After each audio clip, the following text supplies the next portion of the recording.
네, 주말 동안의 이슈를 정리하고 이번 주 가장 눈여겨볼 소식들 살펴보는 시간입니다. 시사구말리 문화일보의 이현정 논설위원 나오셨습니다. 안녕하십니까? 네, 안녕하세요. 예, 한 해 전 지난주 참 화상으로 저희가 뵀었는데 화상보다는 직접 좀 뵙고 말씀을 나누는 게 좋을 것 같아서 더불어민주당의 박수현 홍보소통위원장도 자리하셨습니다. 안녕하십니까? 네, 새해 복 많이 받으십시오. 박수현입니다. 예, 두 분 새해 복 많이 네, 받으시고요. 반갑습니다. 새해 복 많이 받으십시오. 예. 자, 2021년 새해 첫 시사구말리 시작하도록 하겠습니다. 1월 1일 신년 인터뷰에서 민주당 이낙연 대표가 적절한 시기에 이명박, 박근혜 두 전직 대통령의 사면을 문재인 대통령에게 건의하겠다. 이런 내용의 인터뷰가 나왔습니다. 첫날부터 아주 정치권이 떠들썩합니다.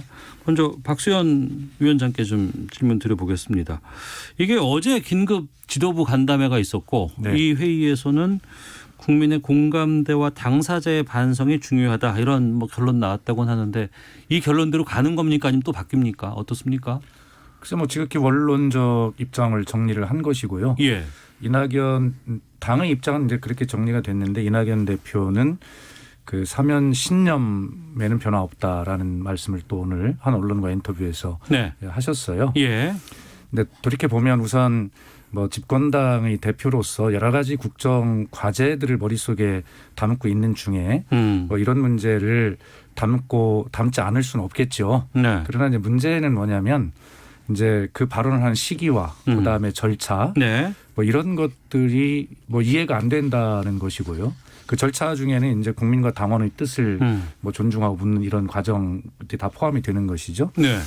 그리고 어떤 최고위원들과 어떤 협의가 없이 이렇게 발표는 아니죠. 뭐 인터뷰 중에 잠깐 엔트리 정도 얘기를 한 것인데 예, 그렇게 한 것을 보면 어떤 정치적으로 계산을 한 것이 아니냐 뭐 이런 또 의심도 또 받고 있는 거죠. 예. 이낙연 대표가 직접 어제 저한테 전화를 걸어오셨더라고요. 예. 네, 그러면서 아마 이제 뭐 여러 가지 장시간 제가 전화 통화를 했는데 그런 말씀이셨어요. 자기가 총리 시절에 그 충정로에 집무실이 거기 있으니까 예. 저 광장에 광화문 광장에 오래 있어봤는데 그 역동적인 광장의 모습이 이제는 갈등의 광장으로 변한 그 모습을 오래 지켜보면서 너무나 가슴이 아팠고 그러면서 오래 생각을 했다. 네. 그러면서 국민 통합이라는 이 키워드를 주제를 생각을 했는데 집권당의 대표로서 그런 막중한 책임감을 느끼지 않을 수 없다. 그러면서 그런 충정이다라고 이야기를 하더라고요. 네. 뭐 충정인 것은 이해가 됩니다만 어쨌든 제가 지금 말씀드린 대로 시기와 절차 이런 문제들에 대해서 여러 가지 매끄럽지 못하게 발언이 됨으로써 여러 가지 지금 아마 이제 곤란한 지경에 이렇게 처해 있는 건 사실입니다. 네. 곤란한 지경인 건 맞습니까? 아마 이제 당 내에서 여러 가지 이제 당원들이 비판이나 예. 이런 것들이 상당히 뭐 심한 과정이죠. 또 반면에 일반 뭐 중도 성향에 계신 국민들은 뭐 거기에 또 동의하시는 의견도 많이 있을 수 있습니다만 일단은 당내 대통령 후보 경선 과정을 거쳐야 될 입장 아니겠습니까? 그런 측면에서 보면 앞으로 여러 가지를 돌파해야 될 과제가 더 많아졌다. 뭐 이건 틀림없어 보입니다. 알겠습니다. 이현정 논설위원께서는 이 인터뷰 어떻게 보셨어요?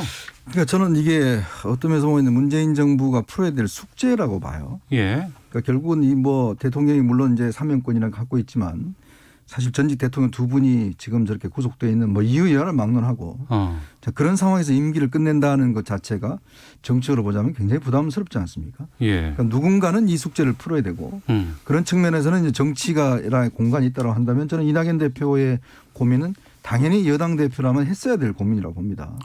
그거는 뭐 정치인으로서 당연히 지금 선거를 앞두고 또 이제 대통령 임기가 이제 1년 반 좀 남았지 않습니까? 예. 그걸 앞두고 어떤 면에서 보면 여당 대표가 풀어야 될 문제인데 그런 시점에서 이제 이 제안을 하셨고 근데 이게 이제 바로 당내에서 이제 반발이 부딪히니까 지금 이제 주춤한 상황인데요.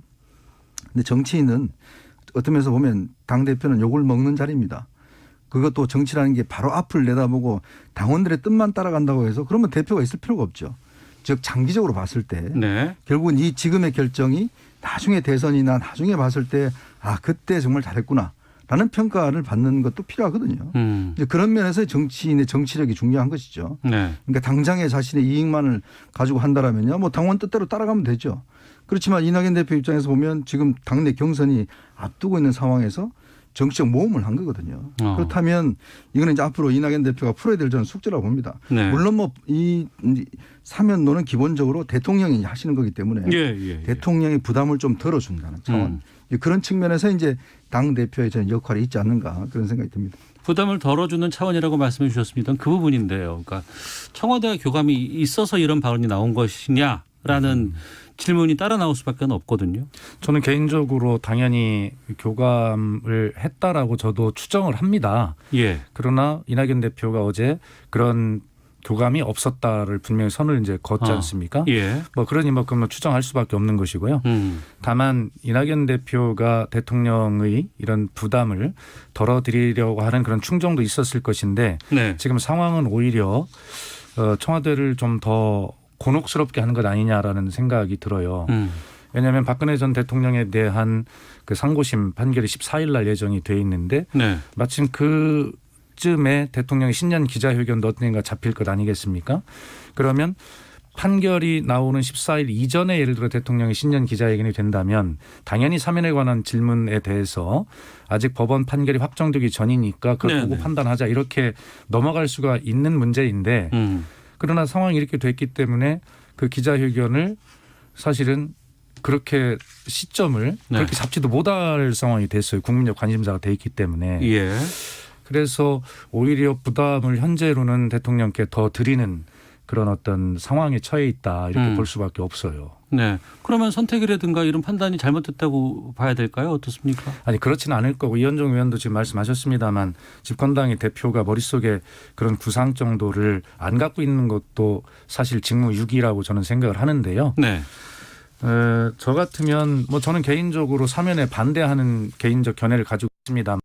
그러나 말씀하신 대로 대통령의 사면권이 행사가 되는 것인데 대통령이 사면을 하기로 결정을 하고 사면을 하신다면 그러나 아까 말씀드린 대로 그 시기 문제인데 저는 개인적으로 다음 대통령 후보가 선출이 되고 그 대통령 후보가 문재인 대통령에게 사면을 건의하는 그런 시기 이런 것들이 국민정서법에 맞지 않겠냐 한다면 이런 생각을 가지고 있는데 그런 어떤 시기적 측면에서 이낙연 대표가 너무 일찍 이 이슈를 던짐으로써 사실은 본인에게도 지금 곤란한 처지가 됐고 청와대도 사실은 짐을 덜어드린 것보다는 짐이 오히려 된 느낌이 있는 것이 현재의 상황이고 이러한 상황까지를 포함해서 아까 우리 이 의원님 말씀대로 이낙연 대표가 어떤 정치력을 발휘해서 어떻게 이 문제를 풀어갈 것이냐라고 하는 것이 대권 후보로서 또 하나의 검증 과정일 것이다 이렇게 보는 것입니다.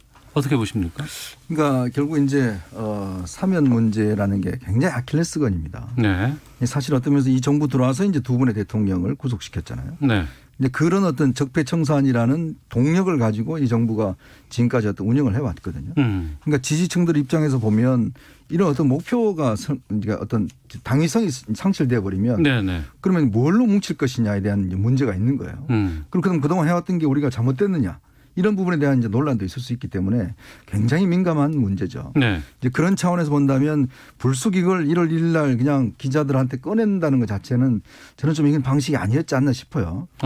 왜냐하면 뭐 사면이라는 게 사실은 정상적인 방법이라면 야당 쪽에서 먼저 이 문제를 제의를 하고 뭐 이 문제를 이제 조금씩 이제 어떤 국민 여론들을 보면서 이제 문제를 결정해 나가는 방식 아니면 예전에 1997년도에 당시 김대중 당선자가 이제 김영삼 대통령을 만난 자리에서 이제 건의를 하고 김영삼 대통령이 이제 풀어주고서 가는 뭐 이런 문제라든지 그러니까 이런 방식의 여러 가지 이제 방식이 있을 수가 있는 거거든요. 그러면 좀 더 이 문제를 좀 정교하게 접근해야 되는 거 아닌가. 또 하나는 저는 여당의 지도부가 이 문제가 나오자마자 사실은 이낙연 대표의 이 주장에 대해서 반대하는 입장들을 낸 거. 저는 이것도 한 문제라고 봐요. 왜냐하면 지난번에 이낙연 대표가 윤석열 총장 국정조사 꺼냈을 때 뭐 반나절도 안 돼서 뭐 반대를 하고 그랬거든요. 아니 아무리 그렇지만 당대표가 심사숙고해서 문제를 제기를 했으면 최대한 그러면 당내에서 논의라도 해보자라고 이야기를 하면 될 텐데 다들 반대 입장을 표명하니 이낙연 대표 입장에서 보면 더 이상 이게 끌고 갈 수 있는 상황이 아니지 않습니까? 그러니까 결국은 당이 지금 움직이는 게 어떤 면에서 보면 당원들의 뜻에 따라 움직인다 이야기를 하지만 네. 그러나 어떤 그 목소리만 내는 극렬한 당원들 일부에서 당 지도부가 좌지우지되는 그런 모습밖에 안 보이는 거거든요.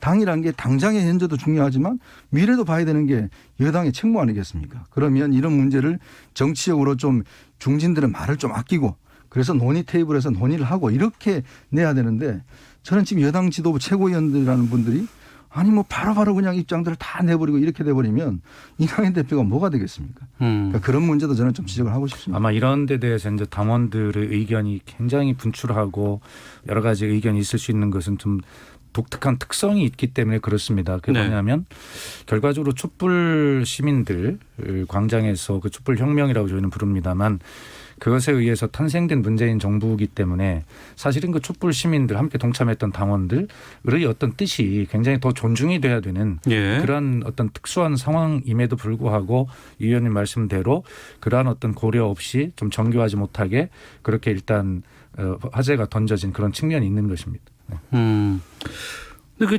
정교하지 못한 판단이다 이렇게 마무리는 안 될 것 같거든요. 지금 특히 이제 진보 쪽이라든가 이제 당원 쪽에서의 입장은 상당히 당혹스럽고 당혹스러울밖에 없고 또 앞서서 이제 최고위원과의 조율 같은 것들이 좀 맞닿지 않았다고는 하십니다만 최고위원들 입장에서는 아니 왜 이런 걸 상의도 없이 이렇게 함부로 인터뷰로 표출되느냐라고 생각할 수 있거든요. 예, 뭐 당연합니다. 예. 최고위원들도 다 당원회에서 선출된 당원들이 대표이기 때문에 제가 아까 말씀드렸던 촛불 시민, 촛불 당원들의 뜻이 더 존중돼야 되는 그러한 어떤 특수한 상황들이 배제된 것에 대해서 당원들이 느끼는 소외감이나 허탈감은 더 클 수밖에 없는 것이죠. 예. 그래서 사실은 이제 뭐 지금까지 상황은 이제 이렇게 주어진 것이고요. 이 문제를 어떻게 질서 있게 논의를 해갈 것이냐. 또는 아예 뭐 안 할 것이냐 이런 선택도 사실은 이제 다 달려 있는 것 아니겠습니까? 지금부터 이 논의를 어떻게 끌고 갈 것이냐 정리할 것이냐라고 하는 것이 아까 제가 말씀드린 대로 이낙연 대표가 당원들에게 선택받을 때 굉장히 중요한 판단 지점이 될 것이다라고 하는 생각이 들어서 현재로는 이낙연 대표가 당원들 사이에 위기인 것은 맞지만 이것을 잘 풀어내면 오히려 또 기회도 될 수 있다라고 하는 뭐 그런 양면이 다 있다고 생각합니다. 그러면 어제 오랫동안 통화를 하셨다고 하니까 좀 여쭤보겠습니다. 어떤 판단으로 갈 것 같으세요? 아니 오늘 이미 말씀하셨어요. 이 그 사면이라는 것은 신념이다라고 이미 했기 때문에 아마 당은 당대로 어제 정리된 최근 간담회에서 정리된 입장대로 당은 가는 것이고요. 이낙연 대표는 당 대표이면서도 잠재적인 대권 주자 아니겠습니까? 그런 측면에서 개인적인 면도 있는 것이거든요. 그런 측면에서 이 사면을 꺼냈다가 그걸 철회하는 순간 사실은 대권 후보로서 지위가 굉장히 흔들릴 수 있거든요.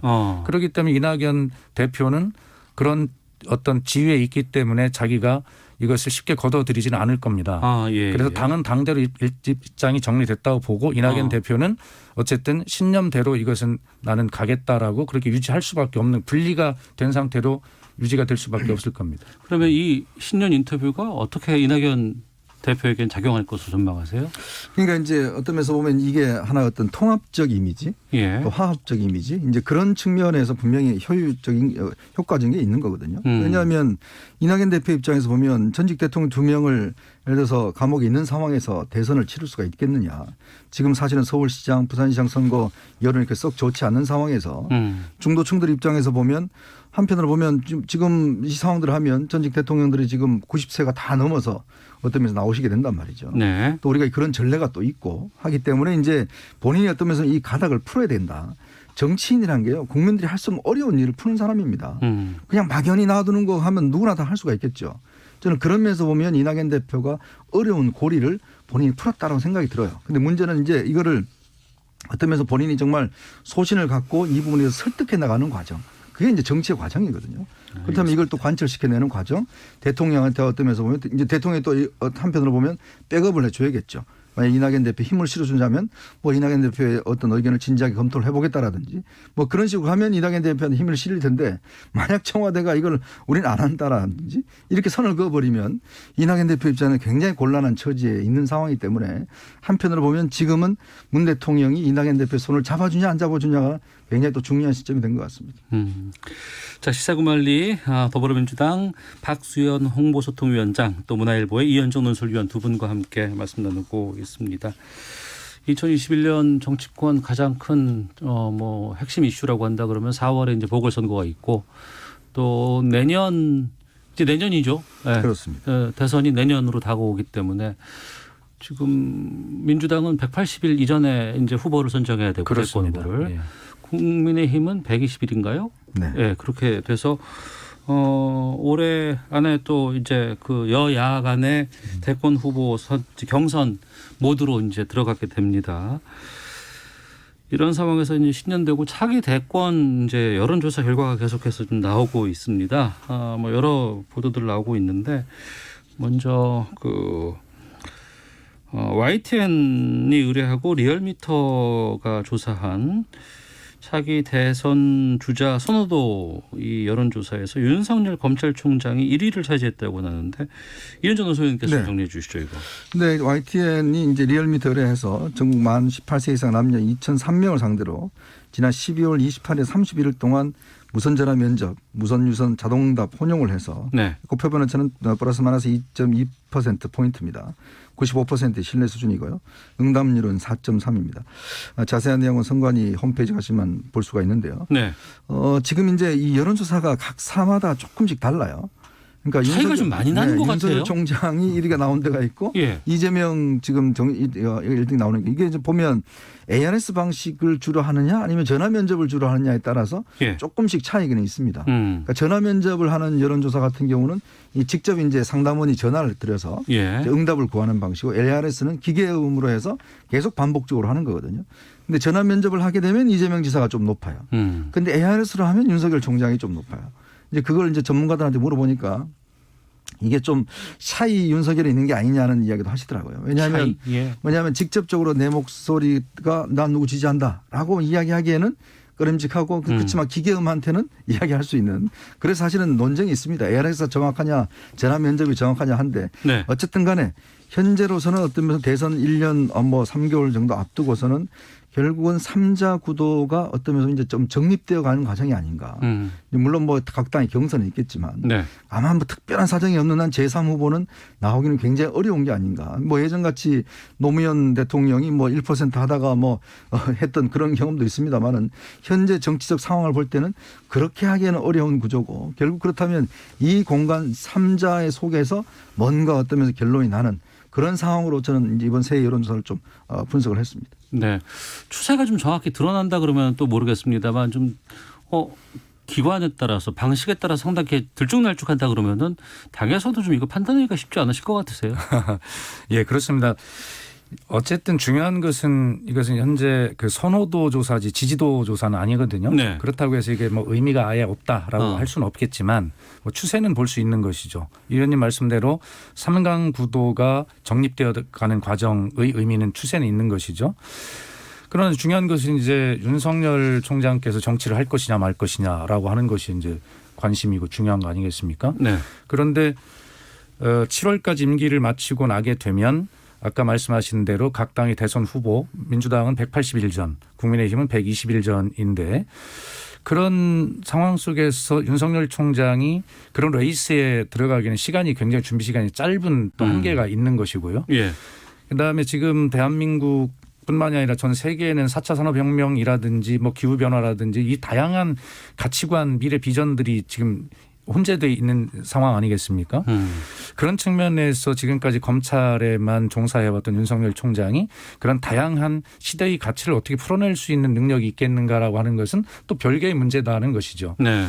그렇게 볼 때 저는 윤 총장이 지금 현재로 이제 탄압받는 윤석열이라고 하는 이미지를 작년에 굳혔기 때문에 이런 선호도 조사에서는 높이 나오지만 실제로 판이 벌어졌을 때 이런 것들을 유지할 수 있느냐라고 하는 것에 대해서는 저는 굉장히 회의적으로 생각을 합니다. 회의적이라고 말씀해 주셨고요. 예. 저도 그렇습니다. 이게 지금 윤 총장에 대한 지지도가 정치인 윤 총장이 윤석열이 아니라 검찰총장 윤석열에 대한 이제 예. 어떤 면에서 보면 문재인 정부를 반대하는 층들이 이제 이쪽으로 가는 거거든요. 쏠림 현상이 쏠림이 있군요. 있는 거거든요. 예, 예. 그러니까 이 사람이 내가 윤석열이기 때문에 나는 끝까지 지지하겠다는 게 아니고 결국은 이 흐름이 윤 총장이 지금 법치를 강조하고 이 정부의 어떤 바로잡은 것 바로잡겠다라는 그런 어떤 이미지를 가지고 이제 하는 건데 제일 중요한 건 본인의 의사예요. 권력 의지입니다. 권력 의지가 없는데 아무리 여론조사 좋아봤자 나오겠습니까?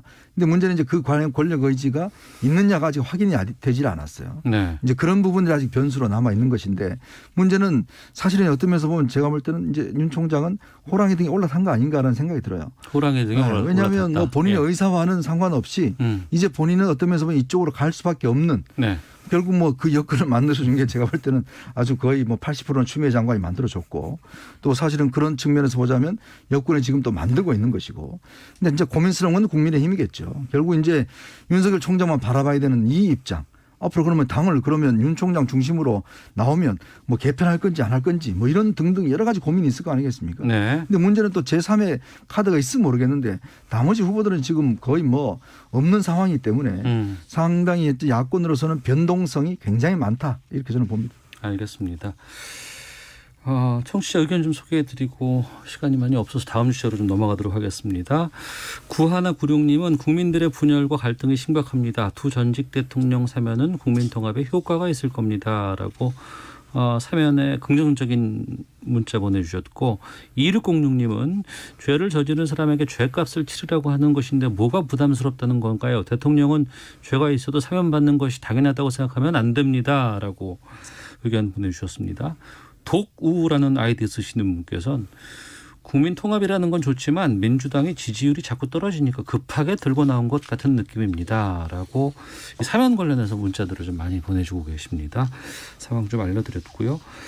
자, 그리고 연초에 또 지금 인사청문회가 또 예정돼 있습니다.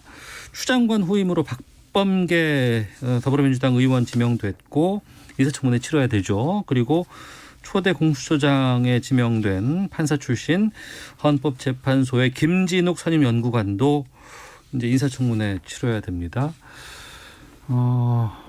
인사청문회 어떻게 보시는지 이건 이현정 논설위원께 먼저 좀 말씀해 주시죠. 네, 일단 김진욱 후보자 같은 경우는 이제 지금 행정법원에 지금 소송이 하나 걸려 있는 게 있어요. 그게 아마 7일 날 이제 심리를 한다고 하니까 네. 그게 좀 변수가 될 텐데 어차피 이제 공처라는 게 처음으로 우리가 맞이하는 기구 아니겠습니까?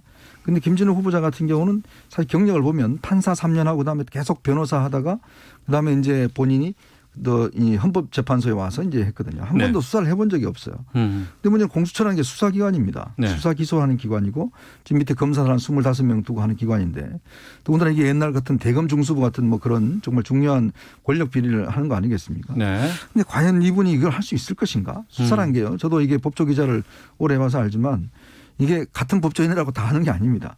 굉장히 어떤 수사라는 게 단시간 내에 증거를 찾아내고 또 그걸 법리화시키고 만든다는 게 굉장히 어려워요. 똑같은 사건을 어떤 사람은 구속시키는데 어떤 사람은 무혐의 처리합니다. 네. 그게 이제 어떤 실력의 차이거든요.